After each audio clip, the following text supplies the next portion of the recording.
Hello and welcome again to the Writer Review. This is our Karate Writer, and this week we're going to be taking a look back at the 2016 comedy drama titled Captain Fantastic.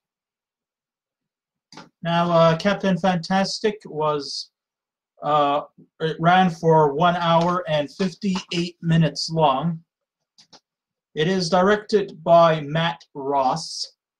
It is produced by Monica Levinson, Jamie Patrikoff, Shivani Rawat, and Lynette Howell Taylor.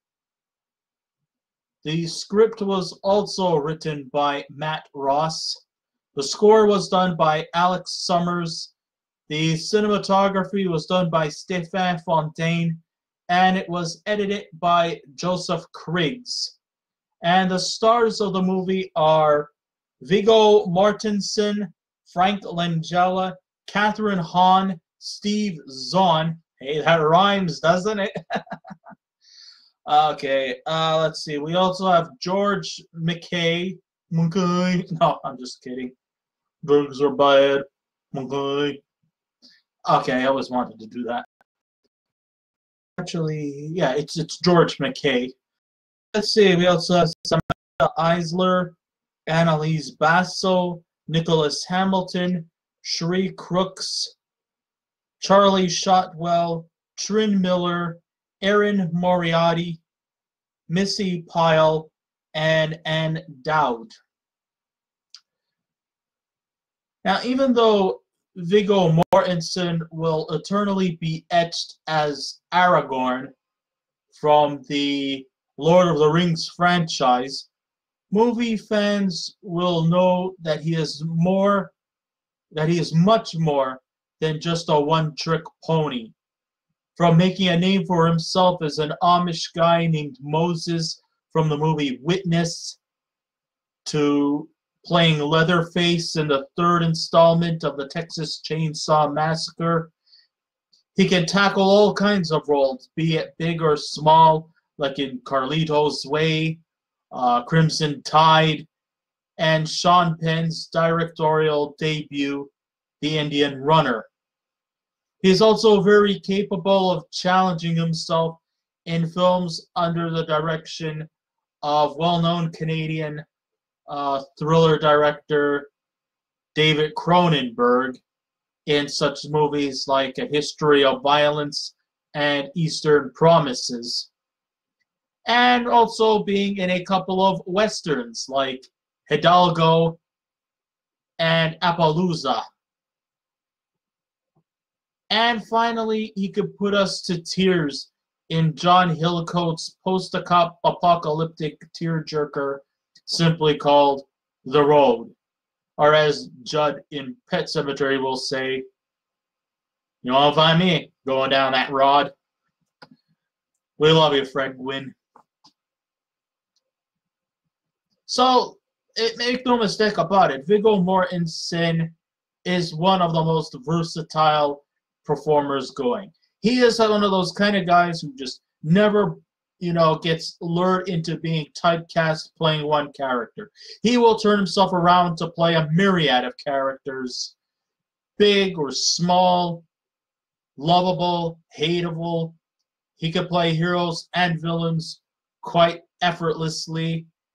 And he actually shows that whenever he appears on screen, we are all in for a very special treat.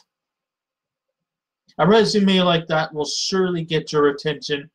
But now, after 3.5 decades in the Hollywood industry, Moertensen's hard work has paid off here as he gives a performance of a lifetime in his Oscar-nominated performance in writer-director Matt Ross's Captain Fantastic, which truly brings out the best in Moertensen. I gotta say, this is definitely hands down Viggo Moertensen's life-changing performance. And yes, it always goes to show that yes, indeed, hard work always pays off.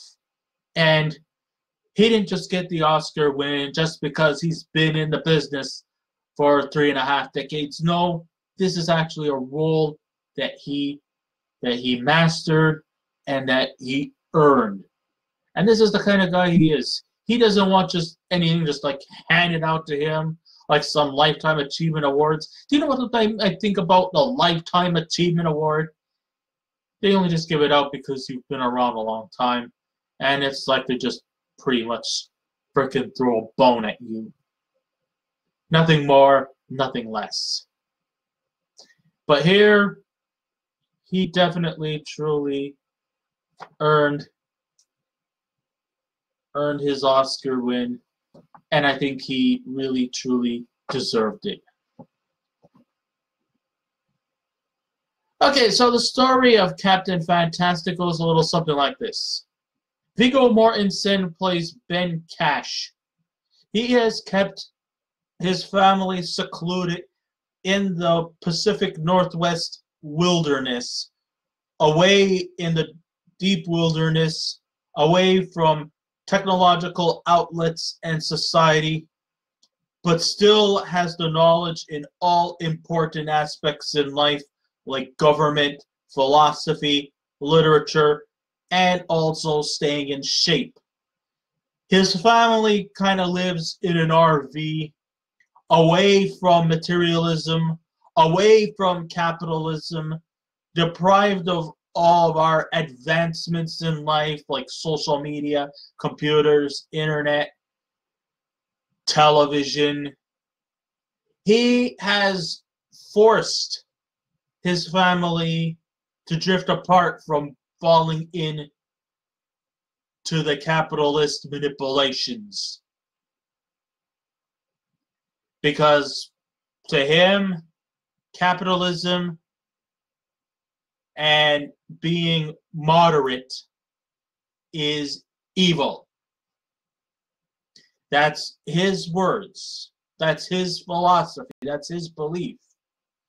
And he also encourages his kids to be more naturally gifted instead of just taking advantage of resources in front of them. And, you know, when it comes to getting clothes, they make their own clothes. When it comes, they practically almost live like bohemians. Sure, they get the education. They're actually, in fact, very intelligent. Sometimes to the point of being very precocious. He and his kids are very intelligent in spite of not having anything like television, radio, or internet, or any other kind of social media outlets to them. No, they actually flat out do homeschooling. They read, they learn, and they seem to be quite natural and organic in their studies. They're very intelligent.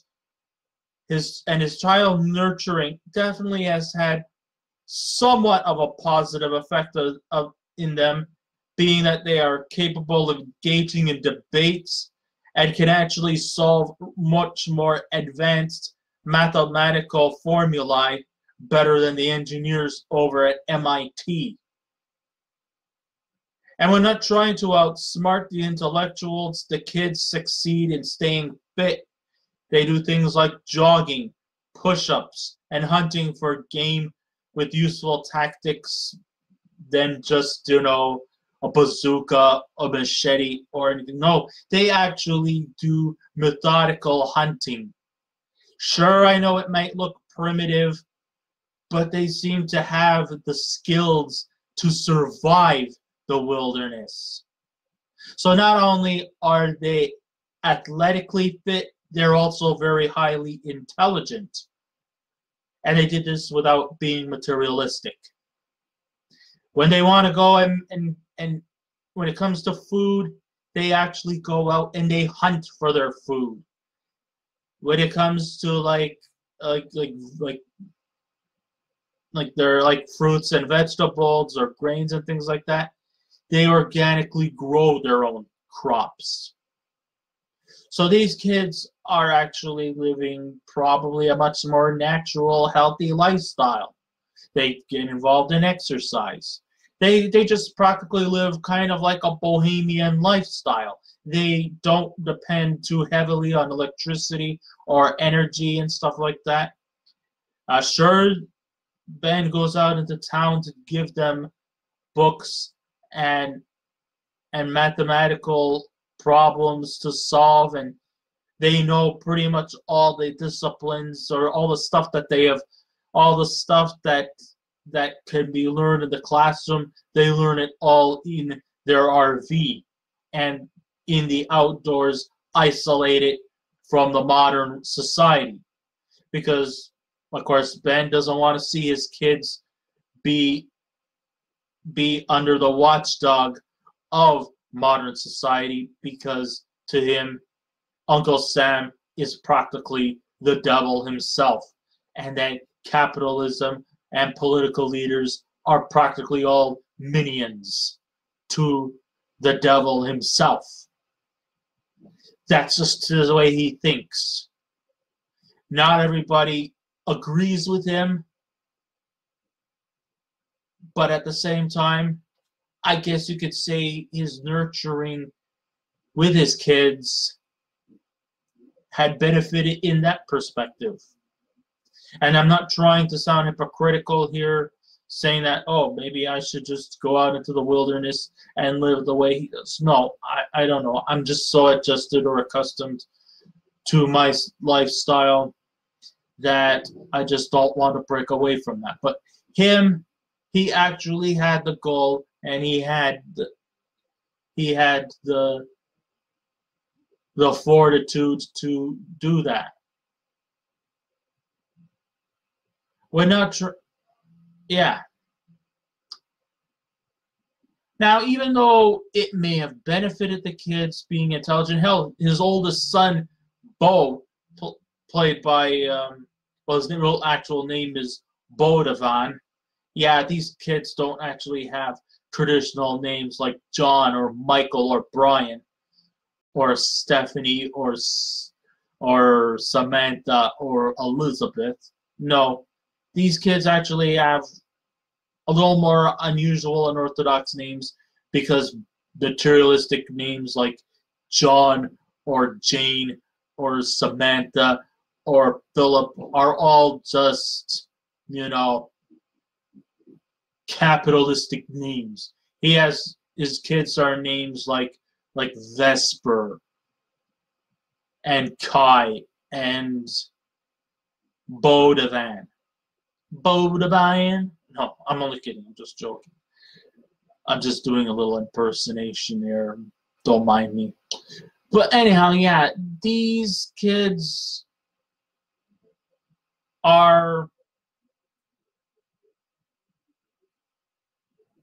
do benefit. I mean, Bodavan, like I said, or Bo, he actually has a lot of vast knowledge. I mean, he actually can speak 6 languages fluently. He has also been known to be accepted in many Ivy League colleges because of his superior intelligence and his gift of knowledge.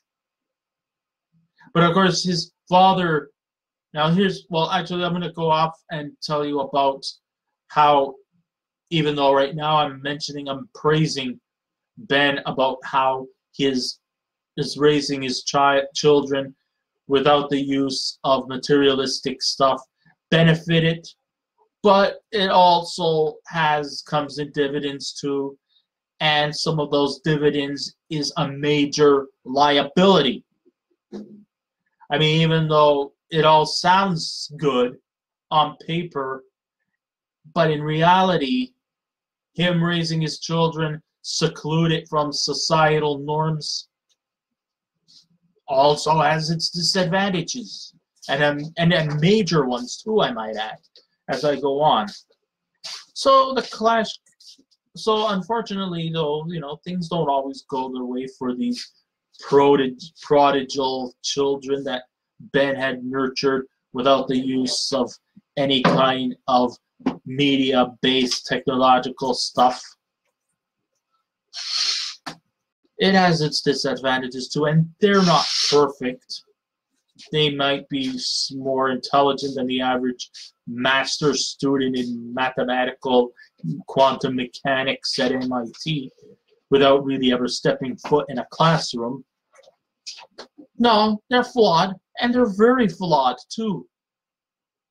I mean, this is one of the great things, many idiosyncrasies about this movie that stands out is that, you know, they're not actually being completely anti-capitalistic here.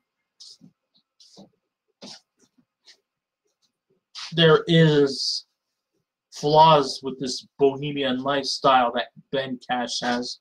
I mean, the Cash clan, I mean, eventually come in for a unpleasant surprise when they get the news that their mother, Leslie, played by Trin Miller, has been hospitalized for many months after being treated for bipolar disorder and inevitably committed suicide. You see, the lifestyle that Ben chose may have benefited the kids, but it didn't benefit all the family members. Obviously, I mean, at one time, I guess maybe Leslie thought this whole notion of getting away from it all was a good thing, but then I guess it just had a negative side effect towards her, which caused her to go, you know, kind of over the edge, which inevitably led to her misfortunate breakdown, where she was eventually institutionalized and unfortunately committed suicide. So, you know, just living in complete isolation from the norms of society, that's where one of the big disadvantages comes in. And this whole thing just shifts from bad to worse. I mean, eventually Ben and the rest of the Cash kids, well, they had to face the consequences that now Ben has to raise his 6 kids on his own. And aside from that, he also has to end up going face to face with his estranged father-in-law, Jack, played by Frank Langella, who, after hearing news of Leslie's death, it's quite obvious that Frank practically thinks that it was all Ben's fault, that he was responsible for the events that led to her suicide and her breakdown, because of him and his wise idea of wanting to get away from everyone and to live their lives as free-spirited bohemians. Jack, of course, wasn't that fanatical about their free-spirited lifestyle, which goes against his daughter's last wishes. You see, there's where the parts where you could take sympathy for Frank Langella's character, Jack, and there's also parts of you who is against him. Okay, first of all, we all feel sorry for Jack. We feel sorry about the loss of his daughter. I mean, parents who lose their parents whose children predecease them is not a pleasant thing. Naturally, parents should go before the kids, not the other way around. And though, yes, we feel sorry for Jack, and you know, I express my deepest sympathies and condolences, even if I never really ever knew who Leslie Cash was. But still, you know, Jack is a little bit unfair to Ben. I mean, whereas, you know, Jack wants Leslie to be buried in a traditional Christian-based funeral. You know, mourners, fancy suits, shaking hands, eating ham sandwiches and donuts and drinking coffee or soda, you know, paying the last respects, everybody feeling all emotionally distraught because, you know, the whole idea of seeing a person for the last time and then never seeing them again, you know, oh my God, I'm almost ready to break down.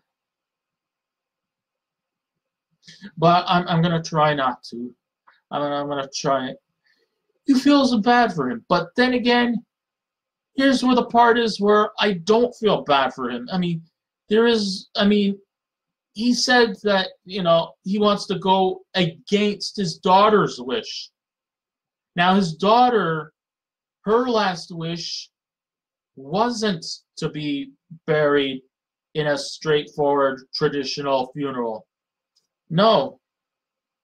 I think she said something along the lines like she wanted to be cremated and then had her ashes blown out of a cannon or something like that. No, wait. No, that's not it. She did ask to be cremated. This is her last wish. And also have her ashes flushed down the toilet. That was actually her wish. Now, even though I know it's a bit unorthodox and I know that it's a little unusual to be cremated and then have your ashes flushed down the toilet like this morning shit. But at the same time, you know, I mean, it is her last wish. And I think that it should be Frank's duty to respect his daughter's last wishes, even if it is unorthodox and somewhat gross. But it's her decision. And I think her last wish is what really, really counts the most.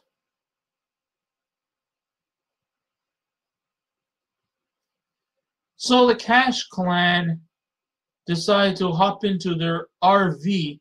Hey, wait a minute. Aren't these guys supposed to be against gas and energy? They're driving a 70s style RV. This is not like one of those motorhome type of things. This RV looks like one of those old school early 70s type RVs. If there's so much against oil and gas and other electrical apparatuses, then why the fuck are they driving around in a 70s style RV? Do you know how much gas mileage is in those vehicles? I'm just trying to ease off on the hypocrisy. I'm just here to present the hypocrisy that comes in this movie.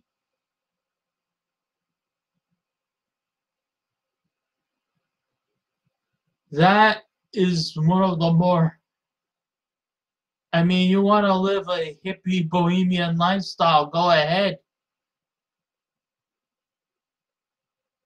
But wouldn't it be more convenient to ride on a car that depends on electricity instead of an old 70s RV? I'm just saying. I'm just observing.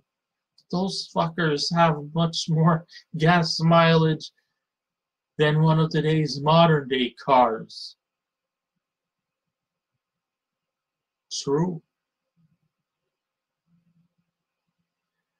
But anyhow, yes, the Cash Clan hit the road to stop the funeral, and along the way, they have their taste, and then all of a sudden, they have for the first time in a long time, these kids actually have a taste of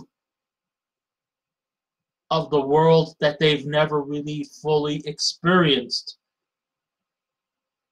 And they start to become more and more adjusted to their new surroundings. You know, I mean, they start to, you know,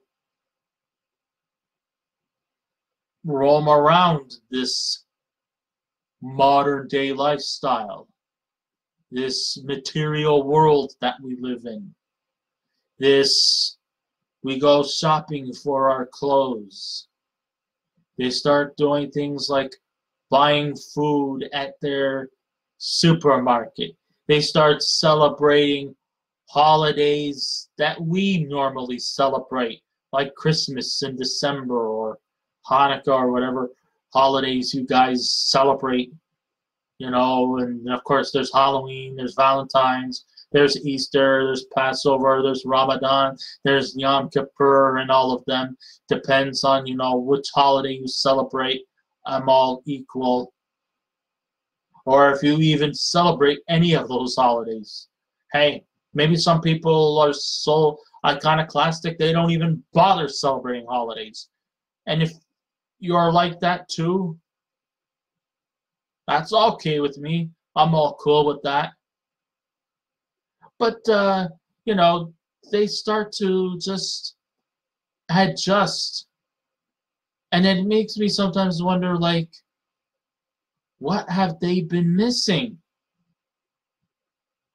It's like they feel that they've missed so much because of the lifestyle that was given to them. You know, I mean, there are scenes where they just seem to organically fit in, and then there are just scenes and situations where they're just so lost that they just don't know what the fuck they've been missing.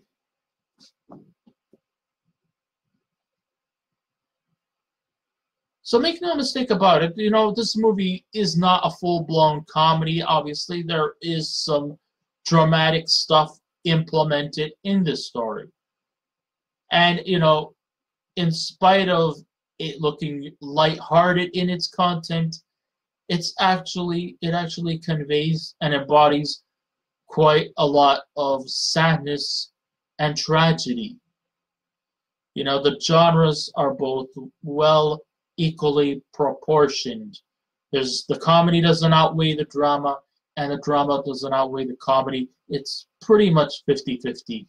I guarantee you on that.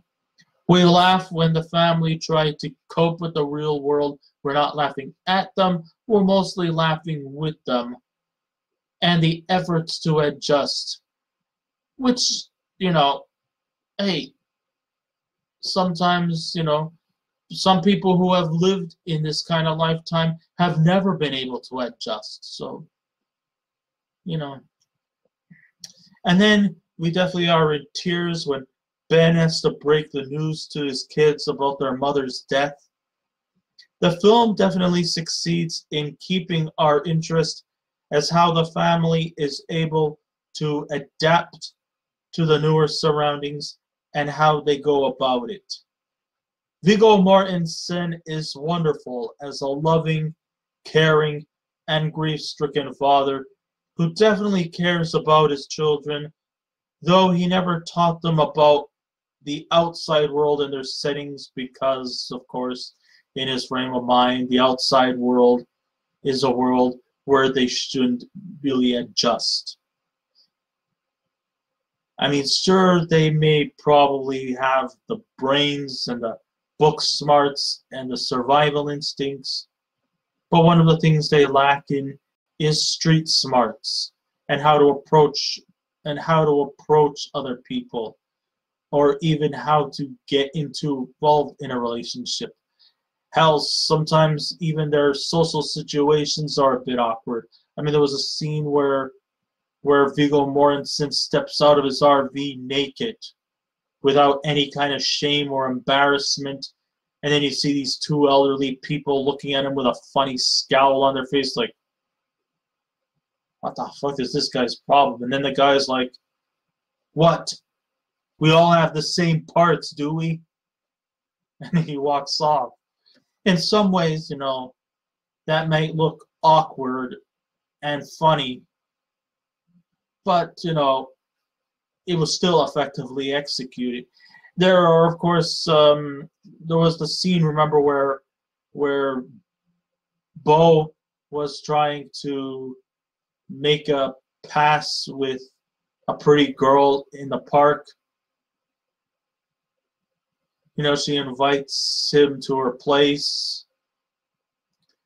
And the things that he says to her prior to dating her is, I don't know, he says some kind of like abrupt sexual innuendo.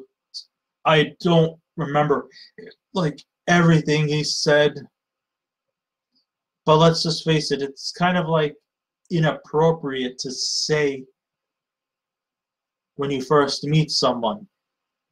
Maybe he might not think it was inappropriate, but in the world he lives in, but in the world we live in, you don't say these kind of things what he said.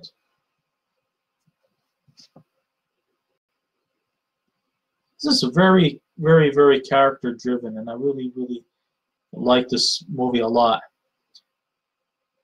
You know, there was a scene where Ben teaches Bo how to hunt for deer, only to realize later that there's a diner nearby that's selling hot dogs and milkshakes. I mean, it's like, why hunt for your food when the food is like right there in front of you, where all you have to do is just pull a couple of currency out of your pocket, and right there it's in front of you. Hey, all you have to do is just spread some condiments on the dogs, and you're in town. You know, it's like, why hunt for your food? What all you do is just grab a ketchup bottle and, you know, put the ketchup on the dog. And then, hey, you want mustard? Here's the mustard, right there on the old doggy roux. All right, you want to throw in some relish? Throw in some relish and some sauerkraut or whatever it is you want to put on your hot dogs. There you go, right there in front of you. You don't have to sneak up in front of them and kill them. It's right there in front of you. Hey, you want milkshakes? You don't have to go over and look for a cow or a goat to squeeze its udders. It's right there in front of you. Sure, it's kind of lazy, but it's convenient. And you won't have to put your life in danger.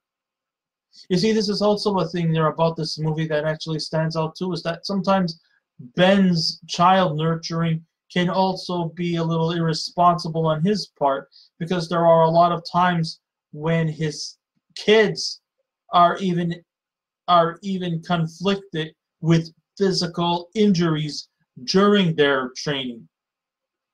And instead of, you know, like showing, you know, like a loving, caring spirit, he actually kind of dishes out tough love and saying, just a little bit of blood, you'll live. Well, be that as it may, but you still have to attend to it. I mean, if your kid is like gushing out blood like a squeezed tomato, you know, you're not just gonna just sit there while a poor kid is bleeding bleeding their brains out.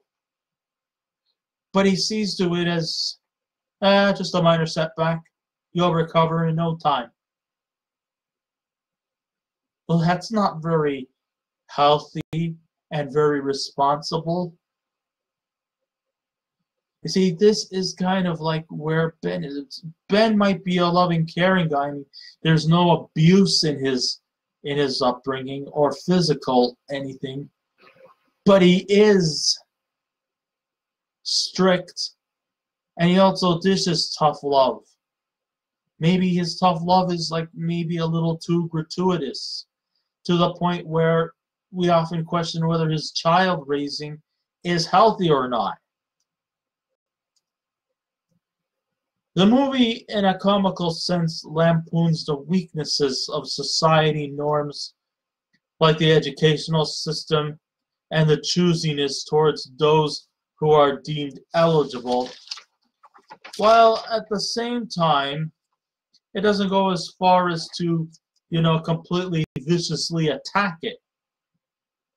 And though Ben might have the supreme intelligence and his kids are quite precocious, it's not all fully praised either.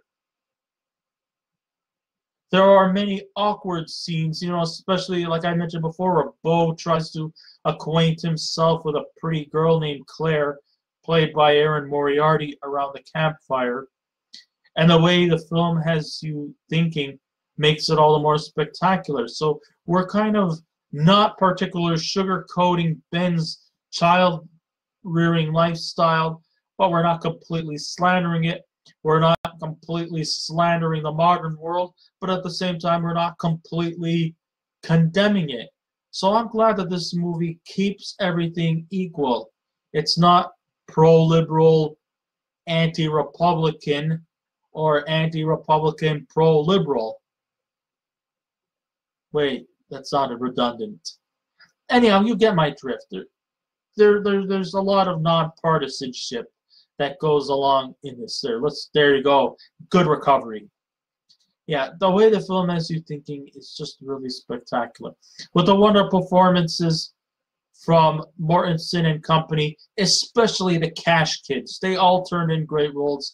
I never found, even though these kids are precocious in nature, they're neither annoying nor are they like acting like a bunch of 6-year-olds acting like a 20-year-old. No, they're still kids. They still live like kids. They still act like kids, even though they might be a little too smart for their own good sometimes. But still, even these precocious kids are also flawed. It's not like a lot of these sitcom kids where the kids seem to know more than the adults and they act more like 20-year-olds than they should be like acting like a 7-year-old.